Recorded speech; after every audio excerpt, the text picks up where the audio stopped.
الحمد لله رب العالمين والصلاة والسلام على سيد الأنبياء والمرسلين. قال الله تعالى في القرآن المجيد وفي فرقانه الحميد: أعوذ بالله من الشيطان الرجيم.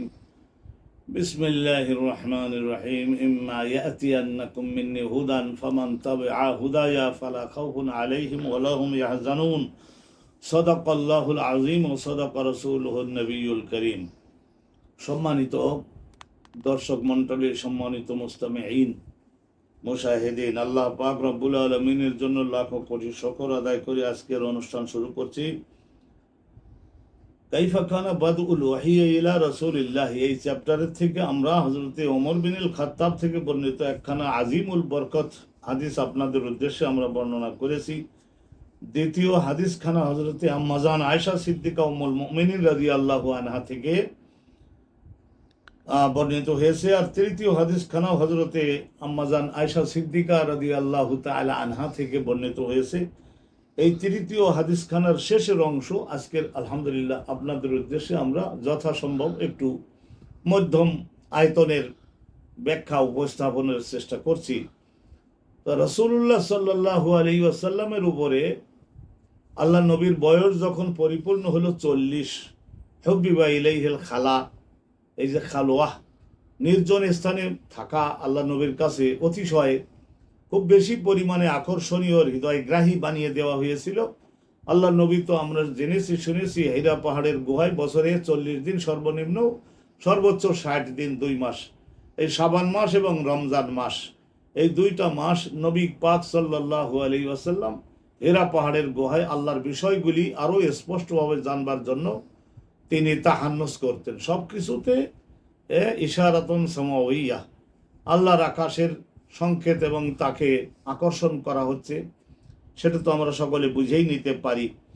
তো এই বর্ণনায় আমরা জেনেছি যে ওয়াহী নাজিল হলো, হযরতে জিবরিল আসলেন, হীরা পাহাড়ের গুহায় জিবরিল আসলেন এবং সূরা আলাকের প্রথম 5খানা আয়াত নাজিল করে গেলেন এবং আল্লাহর রসুল তিনি সেই দিনের মতো পূবের দিকে আকাশে স্পষ্ট হওয়ার পরে পাহাড়ের থেকে নেমে মক্কায় নিজের গৃহে তিনি ফিরে আসলেন, নিজের বাড়িতে ফিরে আসলেন। আমরা এবং এসে বললেন, বাড়ির লোকজনদেরকে বললেন যে জাম্মিলুনি জাম্মিলুনি, তো কাঁথা, কম্বল, চাদর এই জাতীয় এগুলি তার দেহের উপরে দিয়ে দেওয়ার জন্য, একটু ঘুমের ব্যবস্থা করে দেওয়ার জন্য নবী পাক যখন নির্দেশ দিলেন তখন সেটা করা হলো। রাসূলুল্লাহ বেশ কিছু সময় 2-3 ঘন্টা, নিশ্চয় এর বেশি তো আর কম বেশি হয়তো হতে পারে, ঘুমালেন এবং তখন তিনি স্বাভাবিক হয়ে গেলেন এবং আবার জেগে উঠলেন।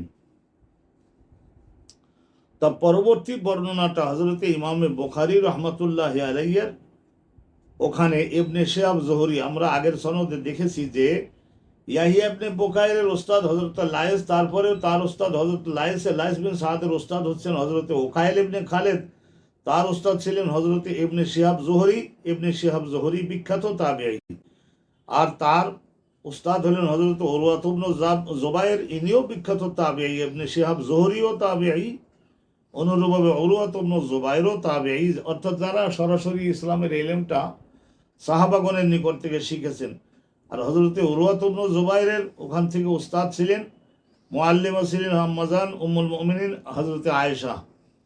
এখানে দেখা যাচ্ছে যে পরের অংশটা বর্ণনা আনবার জন্য কলা ইবনে শিহাব জুহরি, ওখানে তো উস্তাদ ছিলেন উরওয়া ইবনে জুবায়ের, আর এখান থেকে আরেকজন উস্তাদের কথা, ইবনে শিহাব জুহরির আরেকজন উস্তাদ এখানে তার থেকেও একটু বর্ণনা দিচ্ছেন, তিনি সনদ এক। এখানে ওই সনদ ওই হবে ইয়াহিয়া ইবনে বুকাইর কলা লায়েস, তারপরে উকাইল ইবনে খালেদ, তারপরে ইবনে শিহাব জুহরি, আর এখান থেকে উরওয়া ইবনে জুবায়ের আন আয়েশা উম্মুল মুমিনিন। ওখানে না গিয়ে এখানে হবে ইবনে শিহাব জুহরি ও আখবারনি আবু সালামা ইবনে আব্দুর রহমান ইবনে আউফ। হযরত আব্দুর রহমান ইবনে আউফ বিখ্যাত সাহাবী, ওনারই ছেলের সুযোগ্য মুহাদ্দিস হয়েছিলেন,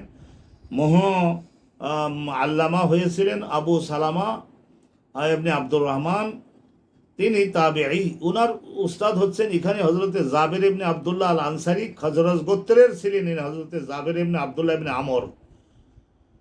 তিনি বর্ণনা করছেন যে হযরতে আব্দুল্লাহ ইবনে জাবের ইবনে আব্দুল্লাহ আল আনসারী আল খাজরাজি তিনি বর্ণনা করছেন জাবের, কলার ফাইল জাবের, জাবের বর্ণনা করেন ওহুয়া, ওহুয়া এবং তিনি, এখানে হুয়া রসুলুল্লাহর দিকে যাবে, ওহুয়া আয়ান নবী সাল্লাল্লাহু আলাইহি সাল্লাম, হযরতে জাবের ইবনে আব্দুল্লাহ বলেন যে রসুলুল্লাহ আমাদের সম্মুখে বর্ণনা করেছিলেন কারা ইউহাদ্দিসু আন ফাতরাতিল ওয়াহি, এই ইকরা বিসমি 5 আয়াত নাজিল হওয়ার পরে বেশ কিছু দিনের জন্য ফাতরাতুল ওয়াহি হয়েছিল, ওয়াহি নাজিল হওয়া বন্ধ হয়ে গেছিল। এই 3 মাসের, এই 3 বছরের একটু কম বা বেশি এই ধরনের নতুন কোনো আয়াত নাজিল হয়নি। আরবি ভাষায় ফাতরাতুন, ফা তা রা এবং গোলতা, ফাতরাতুন বলা হয় বন্ধ রাখা, আটকে দেওয়া, স্থগিত করা, এই ধরনের অর্থ বোঝায়। এহতেবাস, এহতেবাস আটকাইয়ে দেওয়া। আরবের লোকেরা বলে ফাতারাতিল বাকারাতুল লাবানাহা, এই অনেক সময় দেখা যায় যে গাভী বাচ্চার জন্য কিছুটা দুধ আটকে রাখে, মালিকরা অনেকেই বাট ধরে টানাটানি করে কিন্তু তাদেরকে না দিয়ে কিছুটা দুধ আটকে রাখে, কারণ তার একটা বাছুর আছে তাকেও খেতে দিতে হবে।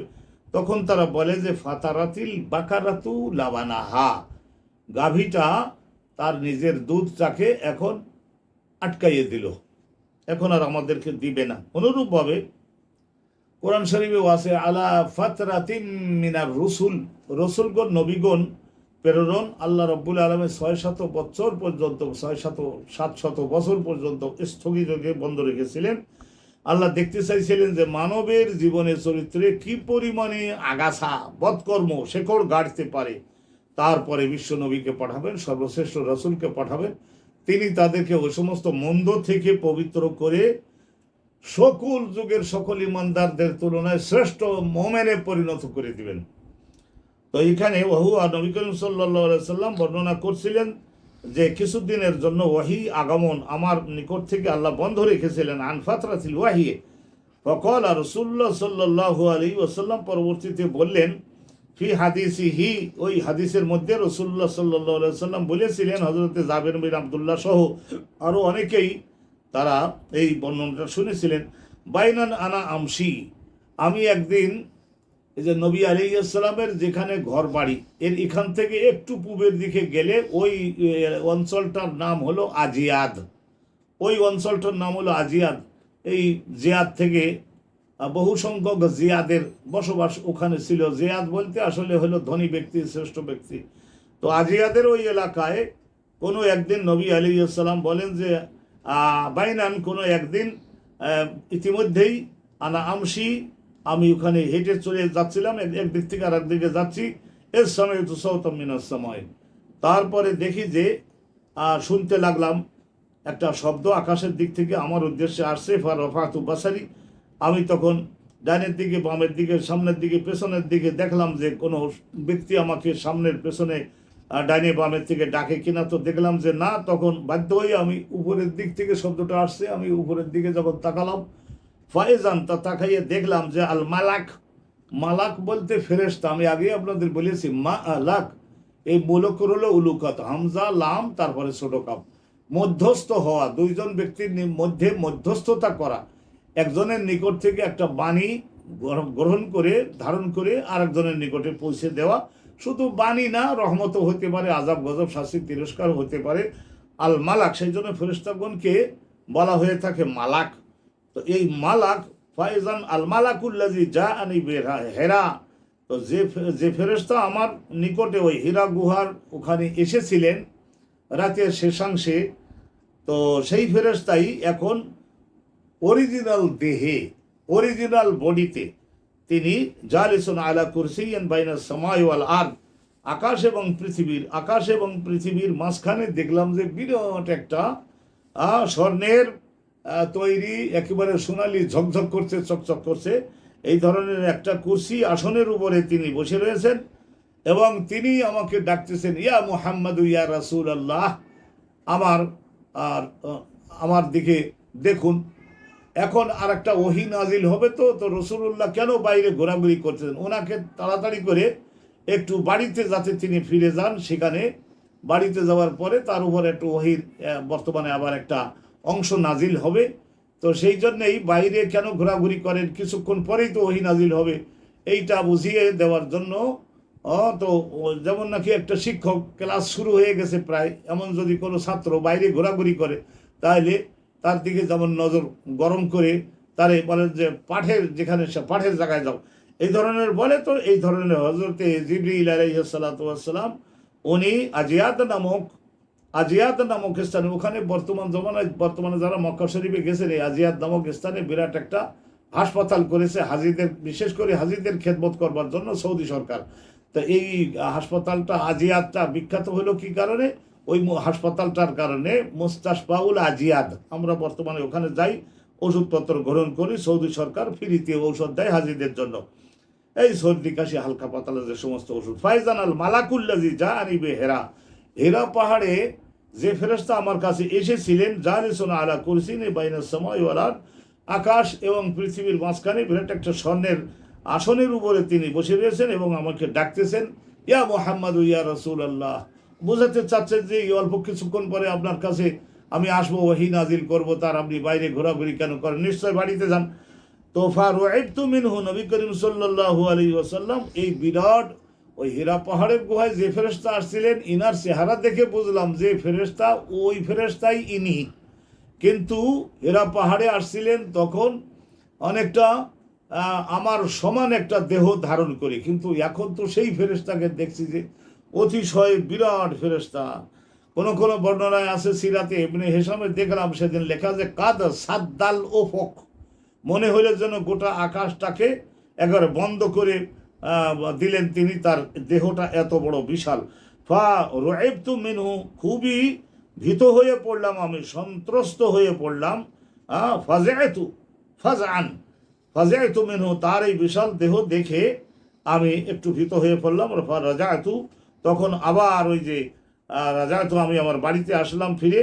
ও রাসূলুল্লাহ সাল্লাল্লাহু আলাইহি ওয়াসাল্লামের বাড়ি, ওনার আব্বা আবদুল্লাহ, খাজা আবদুল্লাহ, ওনার আম্মা হজরতে আমিনা বিবি, ইনাদের যে ঘর বাড়ি, এটা ওই আজিয়াদের খুব কাছাকাছি। ফারাজাতু, আমি আবার বাড়িতে ফিরে আসলাম। ফাকুলতু, বাড়ির লোকজনকে বললাম আবার, জাম্মেলুনি, তোমরা এখানে জাম্মেলুনি বেশিরভাগ রেওয়ায়তে দুইবার আছে, কিন্তু কোন কোন রেওয়ায়তে আছে জাম্মেলুনি একবার। তো জাম্মেলুনি, তোমরা আমার কাঁথা কম্বল চাদর এগুলি গায়ে দিয়ে দাও। ওই হীরা পাহাড়ের গুহায় যেই ব্যক্তি আমাকে 3বার বুকে চাপ দিয়ে কিছু কথা আমাকে শিখেই গেছিলেন, সেই ফেরেশতা আবার আমাকে আমার সঙ্গে আজকে সাক্ষাৎ করেছেন, আমার বুক ধড়ফড় করছে, তোমরা আমার জন্য কাঁথা কম্বল দিয়ে আমার একটু বিশ্রামের এবং শোয়ার এবং একটু হালকা নিদ্রার ব্যবস্থা করো। রাসূলুল্লাহ সাল্লাল্লাহু আলাইহি ওয়াসাল্লাম ঘুমাই পড়লেন, মনে করুন 2-3 ঘন্টা এইভাবে। তখন তো আর নামাজ কালাম এগুলি তো আর ফরজ হয় নাই।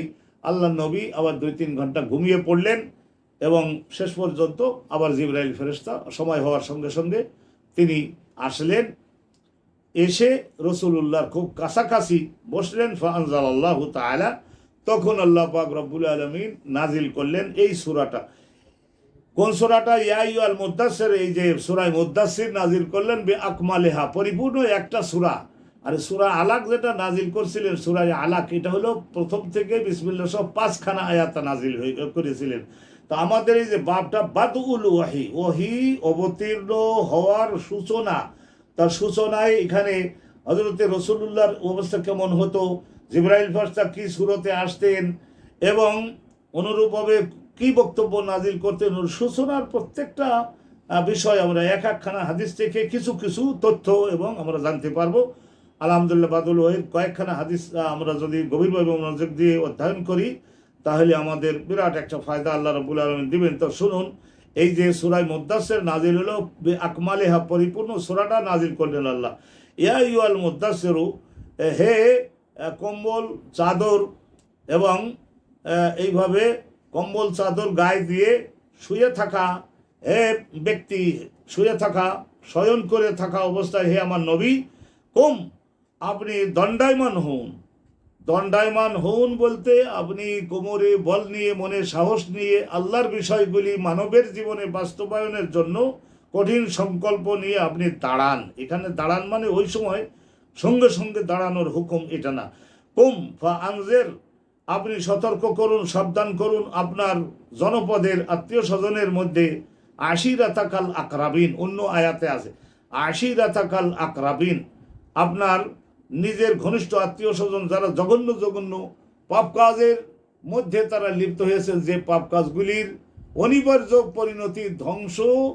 আল্লাহ এক স্থানে বলেছেন ওয়াকুনতুম আলা শাফা হুফরাতিম মিনান নার, তোমরা সকলে হে মক্কার লোকেরা মূর্তি পূজকরা, তোমরা মহা জাহান্নামের বিশাল একটা গভীর খাদের একেবারে পাড়ে তোমরা দাঁড়ানো ছিলে, মৃত্যু হলেই জাহান্নামের গভীরে তোমাদেরকে নিক্ষিপ্ত হতে হতো, কোনো সন্দেহ নাই। সেই স্থান থেকে আল্লাহ রাব্বুল আলামিন তার রাসূলকে পাঠিয়ে কোরআন দিয়ে আনকাজাকুম মিনহা, তোমাদের সকলকে চির মুক্ত করেছেন। যারা মুক্ত হতে চায়নি তারা তো ধ্বংসই হয়ে গিয়েছে। ফাআনজির ওয়া রাব্বাকা ফাকাব্বির, আর বললেন যে আর হে নবী, আপনার সৃষ্টিকর্তা, রব শব্দ তিনটা অর্থ আমি আগেই জানিয়েছি, সৃষ্টিকর্তা এবং প্রতিপালনকারী আর সত্তাধিকারী, ক্রিয়েটার, সাস্টেইনার এবং ওনার। তাহলে তোমার সৃষ্টিকর্তা, প্রতিপালনকারী, সত্তাধিকারীর শ্রেষ্ঠত্ব, তিনি যে একমাত্র শ্রেষ্ঠ, একমাত্র সৃষ্টিকর্তা, একমাত্র প্রতিপালনকারী, একমাত্র সত্তাধিকারী, এইসব মহাসত্য প্রতিষ্ঠিত করো। ও সিয়াবাকা ফাতাহের, আর তোমার নিজের দেহের বস্ত্র সেগুলিকেও খুব কঠিনভাবে সকল ধরনের ময়লা থেকে পবিত্র রাখতে হবে। তাহলে এখানে সিয়া বাঁকা বলতে তফসির কারকগণ বলছেন যে আল্লাহর রাসূল সেই সময় তো আর ওইভাবে আইন কানুন নাজিল হয়নি, তো সেই হিসেবে কাপড়ের কোনো একটি স্থানে যাতে করে ময়লা যদি নিচের দিকে ঝুলে থাকে এবং ময়লা যদি লেগে যায়, তাহলে সেই জন্য আল্লাহ তাআলা তাকে সাবধান সতর্ক করলেন যে একজন পুরুষ তাকে ভীষণভাবে কাজ সম্পাদন করতে হবে। অতএব এই পরিস্থিতিতে কাপড়টা ওই যে হাঁটু এবং টাকনু এই দুইয়ের মাঝখান বরাবর পরবার আইন।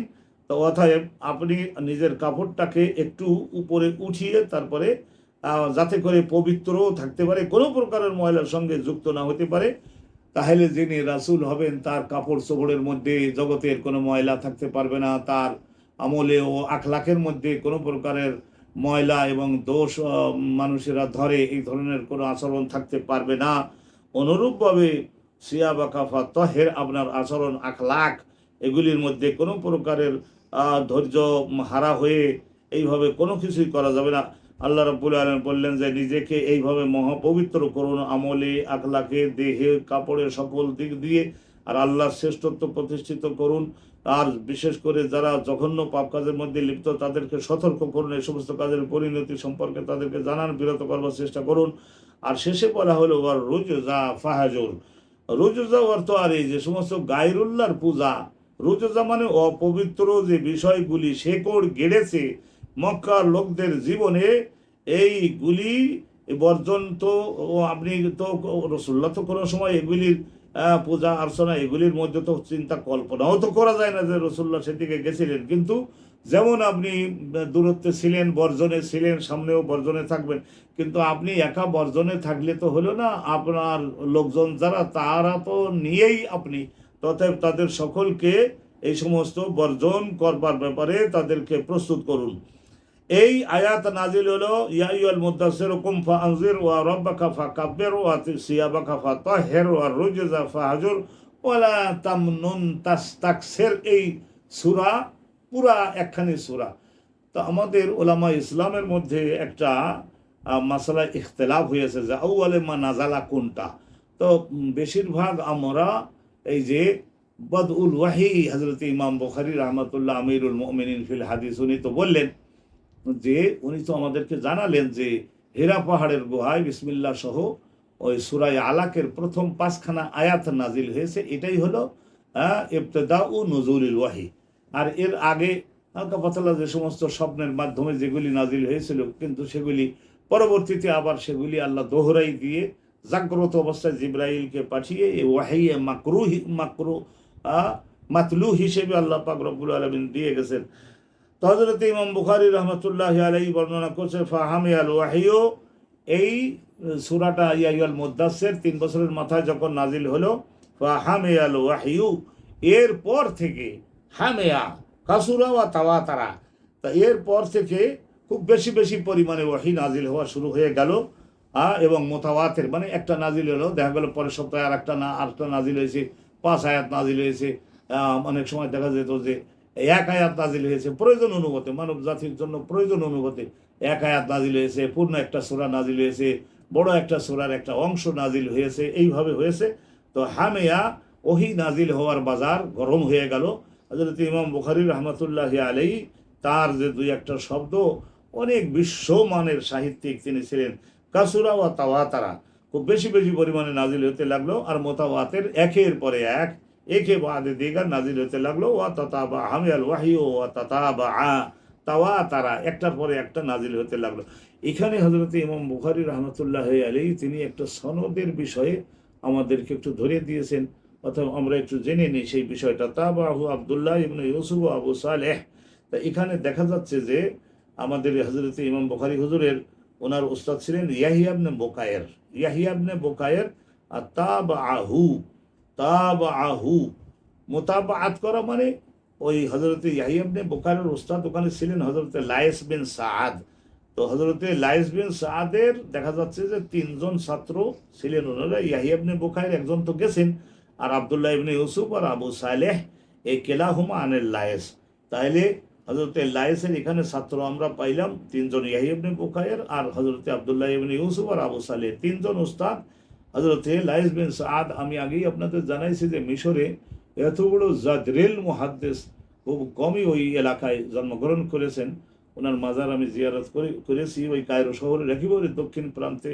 আলহামদুলিল্লাহ, হযরতে লাইস বিন সাআদ ওনার উপরেই তো নির্ভরশীল হয়েছিলেন হযরতে ইমাম মালিক। মুয়াত্তার মধ্যে কতগুলি হাদিস যে হযরতে লাইস বিন সাআদের থেকে বর্ণিত হাদিস হযরতে ইমাম মালিকের মুয়াত্তা কিতাবের মধ্যে বর্ণিত হয়েছে। সহিহ বুখারীর মধ্যে বহু স্থানে আমরা হযরতে লাইস বিন সাআদের আলোচনা পাবো। তো চলুন আরো দেখি। ওয়া তাবাহু হিলাল ইবনে রাদ্দাদিন আনিজ জোহরি।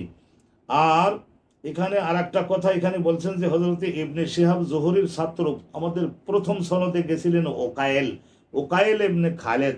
তাহলে ওকায়েল ইবনে খালেদের সঙ্গে আরো মোতাবাত করেছেন। মোতাবাত বলতে একজন শিক্ষকের থেকে দুইজন তিনজন ছাত্র যদি একই শব্দে উপরের একই সনদে যদি বর্ণনা করেন, মোতাবাত অর্থাৎ আপনিও যেমন আমিও তেমন একই।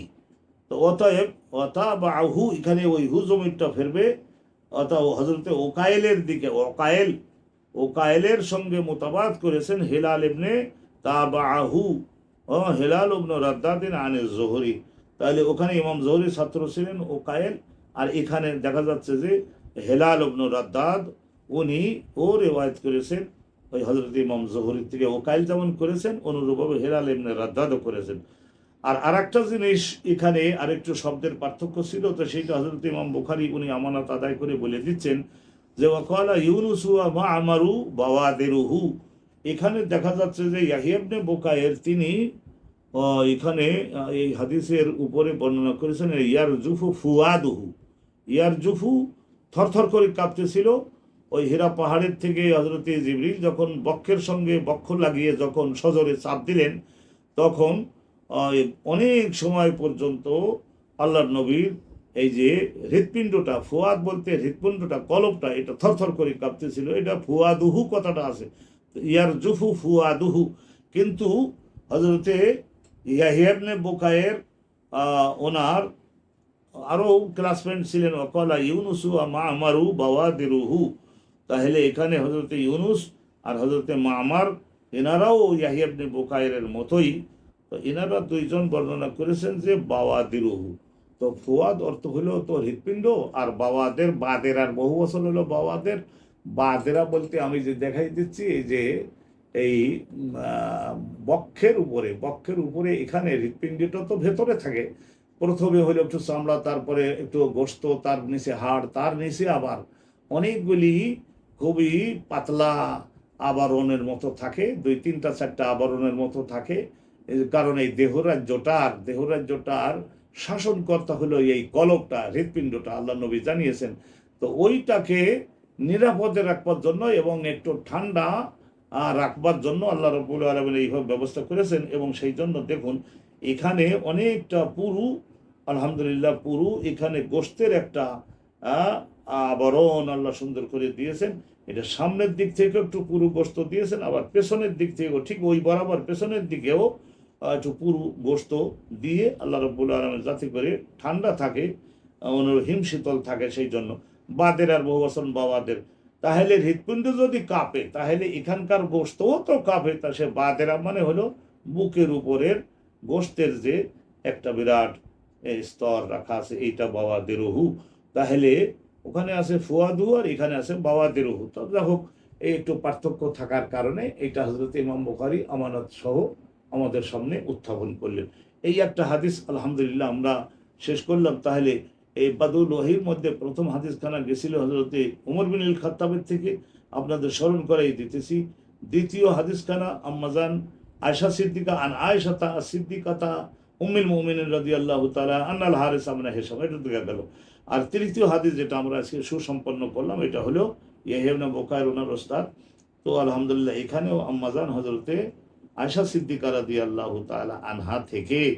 তো আপনাদের একটা জিজ্ঞাসা আপনাদের আমাদের সকলের মনের মধ্যে উদিত হতে পারে যে আল্লাহ নবীর সঙ্গে তো আম্মাজান হযরতে আয়েশা সিদ্দিকা রাদিয়াল্লাহু তাআলা আনহার বিবাহ হয়েছিল। আম্মাজান আয়েশা সিদ্দিকার বয়স তখন ছিল এক রেওয়ায়েতে 6 আর এক রেওয়ায়েতে 7। গ্রোথ ভালো ছিল। আর হযরতে আবু বকর সিদ্দিক ওনার বাপ কান্দাকাটি এমন করতেন, এমন কান্দাকাটি করতেন যে আখিরি জমানার নবীকে পাইলাম, অথচ সেই নবীর সঙ্গে আমার কোনো সম্পর্ক সম্বন্ধ ওইভাবে রক্তের কোনো সম্পর্ক হলো না, হুজুর আমি কি করে সহ্য করব, এই বারবারই করতেন। আর আম্মাজান আয়েশা সিদ্দিকা এই 7 বছরের মেয়ে গাড়ি করে নিয়ে রসুলুল্লাহর কাছে আনতেন। আর বলতেন কি ওহী নাজিল হওয়ার পরবর্তীতে। তখন আবু বকর সিদ্দিক বুঝে গেলেন যে আমার জগতে যা আছে আমি সব দিয়ে হইলেও রসুলুল্লাহকে বিভিন্ন জালে আটকাই ফেলি, যাতে করে আখেরাতে আমাদের সকলের মুক্তিটা সুন্দরভাবে হয়ে যায়। তো একদিন হজরতে মুসনাদে ইমাম আবু হানিফা নামক একখানি কিতাব আমি কায়রো শহরের ফুটপাথ থেকে একবার কিনে এনেছিলাম, ওর মধ্যে আমি পড়ে দেখেছি একবার হজরতে জিবরিল আলাইহিস সালাম উনি বেশ সুন্দর করে শাড়ি টাড়ি পরে ভাবে বিবাহের এই কাপড় চোপড় পরে আয়েশা সিদ্দিকা সুরাত ধারণ করে রসুল্লাহর কাছে আসছেন। তো তখন হযরত নবী আলাইহিস সালাম খুব মুস্কি হাসলেন, এটা আবার কি? তো তখন বললেন যে এটা আবার কি, এই কিছুদিনের পরে বুঝতে পারবেন। এই মেয়েটা ভবিষ্যতে ইসলামেরই স্বার্থে আপনার স্ত্রী বানিয়ে দিবেন, সেইটা আপনার মনের দিক দিয়ে প্রস্তুত করবার জন্য আমি আজকের আল্লাহ নির্দেশেই এই আকৃতি ধারণ করে আসছি। দেখুন এই তৃতীয় হাদিসখানাও উম্মুল মুমিনিন আয়েশা সিদ্দিকা থেকে বর্ণিত হয়েছে। টেপ রেকর্ডের ক্ষমতা কি, তার চাইতে ভালো ব্রেন ছিল। তো আপনারা বলবেন যে রসুলুল্লাহর সঙ্গে ঘর করতে গেলেন উনি এই আপনার 3 বছর পরে, তাইলে 7-এ যদি হয় তাহলে 10, তাহলে মদিনাতে যাওয়ার পরে তো সংসার শুরু করলেন। তাহলে তো মদিনাতে যাওয়ার পরে আল্লাহ নবীর খুবই কাছাকাছি হচ্ছেন। তো তিনি ইবতিদায়ে নুজুলিল ওয়াহি, ওহী অবতীর্ণ হওয়ার সূচনার এই বিষয়গুলি যখন ঘটেছিল তখন তো আর আম্মাজান আয়েশা সিদ্দিকা রাদিয়াল্লাহু তাআলা আনহা তিনি তো আল্লাহ নবীর এরকম ক্লোজে ছিলেন না। তো এগুলি তিনি কিভাবে বর্ণনা করছেন?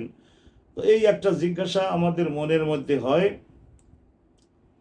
তো এর জবাব হলো এই প্রত্যেকটা বিষয় আল্লাহর রাসূল তিনি তার জীবনের প্রত্যেকটা ঘটনা তিনি তরুণ বয়সের উঠতি বয়সের যাদের অসাধারণ ব্রেনের ক্ষমতা আল্লাহ নবী তাদের কাছে বারবার করে বর্ণনা করে দিতেন, বুঝিয়ে দিতেন, যাতে করে তারা জগৎবাসীর কাছে তুলে ধরতে পারেন। হযরতে আম্মাজান আয়েশা সিদ্দিকার নিকটে স্বয়ং নবী করিম সাল্লাল্লাহু আলাইহি সাল্লাম এগুলি বর্ণনা করেছেন মাদানী জিন্দেগিতে। পরবর্তীতে এই সব কিছুকে আয়েশা সিদ্দিকা আল্লাহ নবী যখন চলে গেলেন তিনি একাএকি হয়ে গেলেন, নিঃসঙ্গ হয়ে পড়লেন। উম্মুল মুমিনিন আম্মাজান আয়েশা সিদ্দিকা তখন তিনি বারান্দায় বসাতেন ছাত্রদেরকে আর নিজে ঘরের মধ্যে বসে তাদেরকে ইলম শিক্ষা দিতেন। ইবতিদায়ে নুজুলিল ওয়াহি সম্পর্কে দেখুন সুন্দর করে তিনি আমাদের জানালেন যে কোথায় নাজিল হয়েছিল, হীরা পাহাড়ের গুহায়। রসুলুল্লাহ তখন কি অবস্থা হয়েছিল সেগুলির বর্ণনা দিলেন। জিবরাইল তখন কি অবস্থায় আসছিলেন সেইগুলোর বর্ণনা দিলেন। তাইলে বহন করে উপরের থেকে যিনি আসলেন তার অবস্থা বললেন, যিনি ধারণ করলেন রসুলুল্লাহ তার অবস্থা বললেন। বাড়িতে আসবার পরে খাদিজাতুল কুবরা সেই সময় ছিলেন। তো সব কিছু খাদিজাতুল কুবরার কাছে কি কি বলেছিলেন, জাম্মেলুনি জাম্মেলুনি, ওয়ারাকা বিন নওফেলের কাছে গেলেন, এই সব কথা রাসূলুল্লাহ বলেছেন। খাদিজার কথা বলেছেন, ওয়ারাকা বিন নওফেলের কথা বলেছেন, রাসূলুল্লাহ নিজের কথা বলেছেন। ইয়ারজুকু ফুয়াদি বা ইয়ার তারজিফু বাওয়াদিরি, এইসব বলেছে। আলহামদুলিল্লাহ সেইগুলি সব ইবতেদায়ে নুজুলুল ওয়াহি সম্পর্কে আমরা আলহামদুলিল্লাহ 3খানা হাদিস শুনলাম। এরপরে আল্লাহ তাআলার রহমত আমাদের সকলের কিসমতে হোক, বাদুল ওয়াহির মধ্যে আরও বাকি যে হাদিস রয়েছে, আরও 3খানা হাদিস রয়েছে, সেগুলি আলহামদুলিল্লাহ আমরা পরবর্তী অনুষ্ঠানগুলির মধ্যে আমরা শুনে নিব। আপনাদের সকলকেই আল্লাহ নবীর এই হাদিস মুখস্থ করা এবং মনোযোগ দিয়ে শব্দে শব্দে বুঝে নেওয়া, গভীর মর্ম অবগত হওয়ার জন্য একটু বেশি করে চেষ্টা ও সাধনা করবার আহ্বান জানিয়ে আজকের মতো এখানেই সমাপ্তি টানছি। ওয়া আখিরু দাওয়ানা আলহামদুলিল্লাহি রাব্বিল আলামিন। আসসালামু আলাইকুম ওয়া রাহমাতুল্লাহি ওয়া বারাকাতুহু।